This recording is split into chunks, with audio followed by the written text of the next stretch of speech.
Welcome back, everybody. Today we're testing the new Roto Grip RST X-1. If you like what we do, follow us on Facebook, Instagram, YouTube. Don't forget to subscribe and check us out on Patreon. A big thank you to Jeff Miller and Ron Hoppy. Don't forget to check out Haley's Pro Shop in Burlington, Washington for world-class drilling and coaching.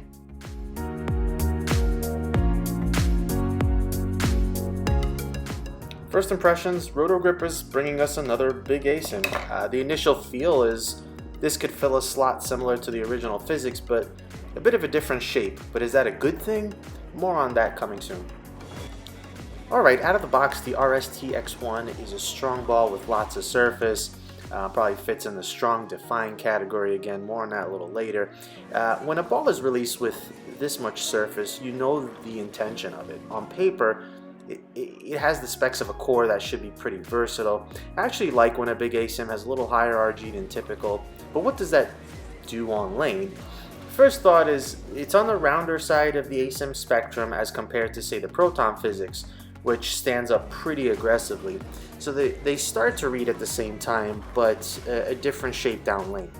And whereas the Proton Physix felt like it does its thing regardless of your release, this one seems more amenable to hand position changes.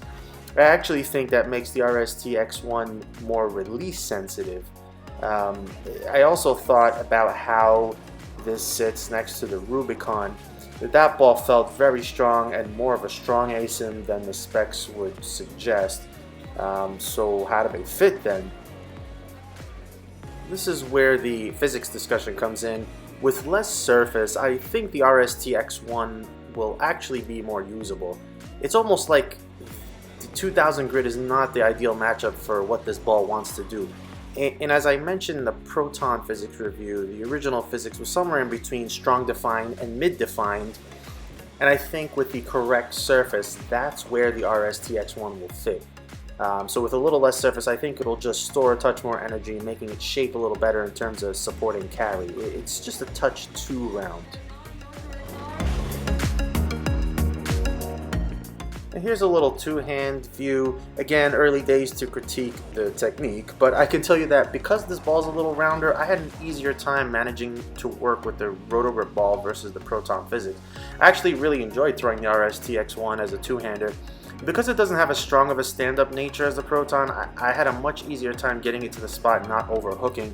I know they have the same surface and the pattern's the same, so the rounder shape really seemed to help keep it on the left side of the pocket. And I could see this ball making sense for the higher rev bowlers as the top end of the bag where you wouldn't need something as strong as the Proton Physix.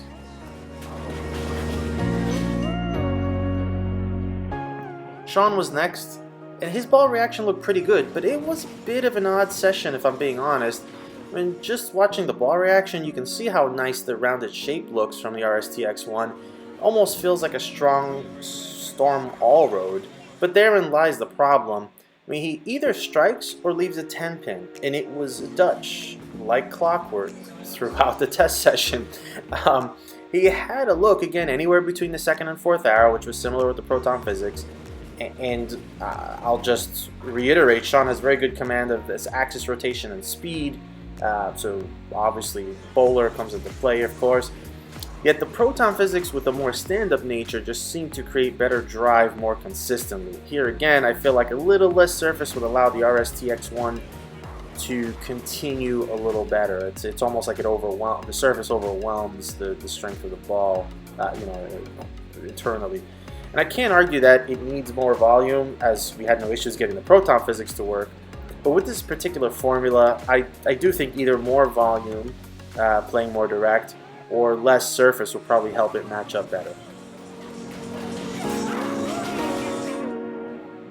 Last but not least was Bryan and his shot to see what the RST X-1 can do.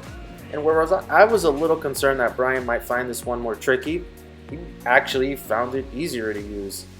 He felt like it was a little cleaner and a bit more angular than the Proton Physix, and again, I don't think he struggled too much with the Proton Physix other than once he had to open up the angles a little bit, but he felt like for him, it was a benefit to be able to manipulate hand position to get the ball to do what he wants it to.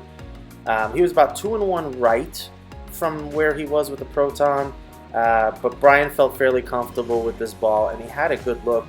That rounder shape seemed to suit his game a little better. If he wanted it to boom more, he just got around it. If he went straight through it, it started earlier and smoothed out. It just seemed to work. Final thoughts. I initially kind of saw the Roto Grip RST X-1 as just another big ASIN. The more we threw it, the more we understood it. It's a little more of an all-arounder big piece than just top of the heap, if you will. And that makes it a little more tricky in terms of arsenal placement, if I'm totally honest. And that's where the mention of the physics comes in. A lot of people like the physics, as did I, but I had trouble placing it because it wasn't strong enough to be strong defined, nor clean enough to be mid defined. Yet, I believe a lot of bowlers will find this spot very useful, especially since we don't see huge volumes on typical house shots. So this could quite easily be the top of the bag for somebody.